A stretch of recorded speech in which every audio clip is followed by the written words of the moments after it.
And we're recording this on May the 4th. May the 4th be with you. Ladies and gentlemen, fucking magic has happened within the last several hours of my day. We just got back from the Montclair Museum of Art and from Kevin Smith. What's on Kevin Smith's mind? No, what is Kevin Smith thinking? What is Kevin Smith thinking? Up in the back you'll hear none other than producer extraordinaire who got us this.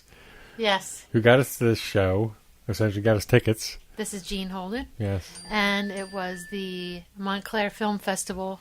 One of the panels was called What is Kevin Smith Thinking? And it was at the Montclair Art Museum of Art. Yes. Which is one of the places that the film festival had specific exhibits and all that. Yeah. It was about 75 minutes, I think. Is essentially... It was pretty exact, too. Yeah. They were very on the dot. We got there early. We got great seats. We were in the front row. Kevin came out on time at 3 p.m.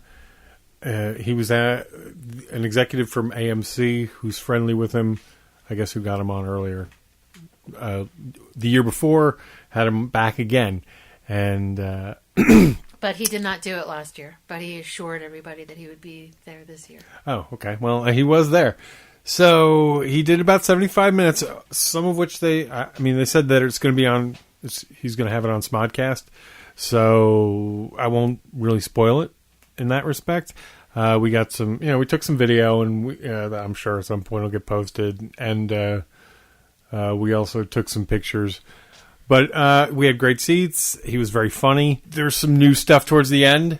Yeah, cool. It was pretty cool. Yeah. And he talked like he never is short on words. I think he got two questions. I think the moderator asked him two questions, and then they went overtime, and one person got to ask from the crowd, a 13-year-old kid, got to ask some questions about Clerks 3. Yeah, he was pretty cute. Yeah. And quite savvy for a 13-year-old knowing about the new show coming. Yeah.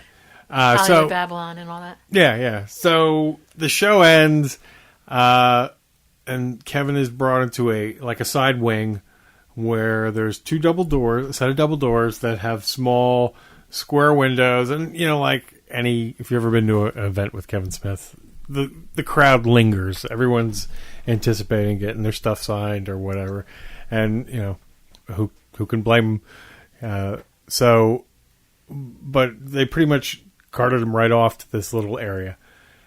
And so he's in there and we could see, and then a security guy kind of comes and he's trying to push us off, we want everyone to move out. Now they're asking everyone to move back, and no, they don't want anyone else in there. Right. And someone that is associated with the film festival brought that young kid in. Yeah, they were. Meet him, brought pictures, the 13-year-old in, which was cool.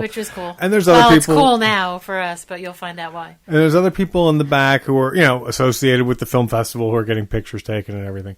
So eventually, I'm like, you know what? I gotta take the bull by the horns here. So I pull up my phone and I scroll up I scroll up this podcast, ThatMan on Fatman, and there's the cover, drawn by the great Mark Live of Chunder Tunes, and so I pulled that up, so that's essentially the only image on my phone is the cover, and I hold it up against the 4x4 window, and I wait there for a minute goes by, and he's just not looking over. And I tell the security guard, I say, listen, if he sees this, I just feel it in my bones he'll call me back, because I know he'll know who I am. And, I'm sure he hears shit like that all the time. And the guy's like, no, we have to get this moving And the truth of the matter is, I don't really know that to be true. I could feel it in my bones, but I don't know that he would. But it felt like the perfect thing to say at the time. Yeah. Like there was a confidence. So I tap. I finally start tapping the glass, and Kevin finally looks over, and I'll never forget it as long as I live. He looks at the phone, he looks at my face, and it lights up, and he goes, oh! He makes the connection, and his hand just goes, come on in! Okay, well, I want to give the audience a background.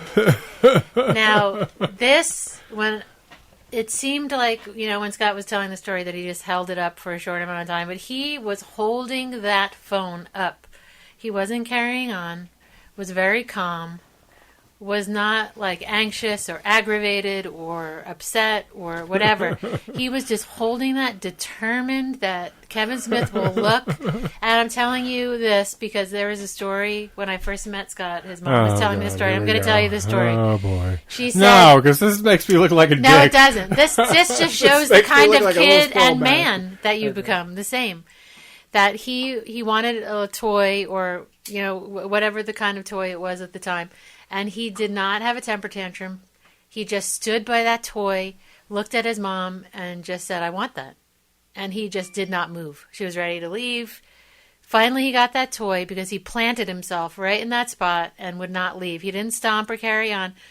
But when I saw him do that, it was like I was reminded of that story. And I said, oh, my God, he's doing that same thing. He's determined. And this is going to happen. I knew it. I knew it was going to happen.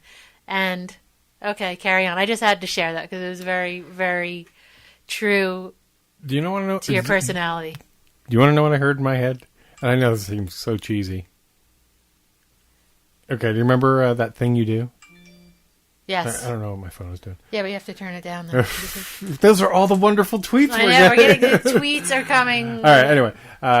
So as I have all I could think of in my head was, remember that thing you do, the movie? You do. Yeah, I am Spartacus. That's all I could think to myself as I had my phone up to that. But when he said come in, so...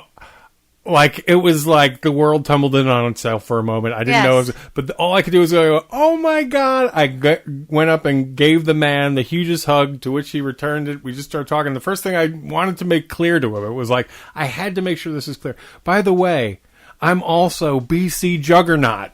And he was like, oh, and then everything clicked, and then he was telling the people in the room how he knew me. On the other side of the door. Oh, yeah, that was the other thing. Like, I'm so involved, I don't realize Gene's not right behind me. The security guard is not letting me in because he said, oh, no. He said he allowed that guy to go in, not me. I said, yeah, but I'm with him. I'm his wife, and I'm the producer. And he's looking at me like, the producer of what? Like, what could possibly... So then I look over... And Kevin Smith, like, I knocked. I mean, I had to. It was the only way. And then he's like, and he turns to me and goes, "And who's that? Who's that person?" I said, "And that's my beautiful wife." Yeah. And he's like, "Let her in too." And here I go. And then she got in. Otherwise, she would have been outside. Because I remember, I looked over my shoulder, just expecting Gene to be, and there she is in that little glass window, like, "Hi, I'm here too." It was funny. But yeah, and then he let me kiss him on the cheek, and I asked him, I said, "Can I kiss you?" And he's like, "Oh yes, please." Yep. Very sweet. Then he signed. I got him to sign the picture. I asked him, and that's when I pointed out, hell yeah, I don't know. Remember, I was on the show. And he remembered the item. I was like, yes. Oh, he remembered when you were on Comic Book Man. Yep. And then at some point, I went for the slam dunk, and I said, I have to ask. I don't know that I'll ever get this shot again. Will you please be on the show? Or whatever I said, would you be? And he said, "What? Were you there?" He said, "How could I not be on a podcast that's about me?" Yes. Of course I'll do the show. That makes so much sense. And I was like, oh my God. I was like, well, when? I'm like, well, and then he said the next time. Can I get a pen? What do we do? The next time he's in New Jersey. Next time he's in New Jersey. So that will all unfold more. Yes, exactly. I put my hands in the faith of the universe. Yes, but he was very, very... And we got a selfie. Yes, we got our selfie. I was like in the dude's hair, literally. Like I could smell it. I felt his scalp against my... I felt like I was cuddling with a bear. Very, very well groomed, very sweet. Very. But I've said that before. I've said people are probably going to be like, oh my God, she's going to say it again. Like that sweet face, and he's soft and just jolly and just a nice, nice guy. Yes. So now that we've gushed that security guard was trying to keep us out, but he could not know any longer. I do want to comment about the actual panel. He just... two questions. He got two questions. That guy got two questions. And he talks, but he's not boring. He just has so much to say.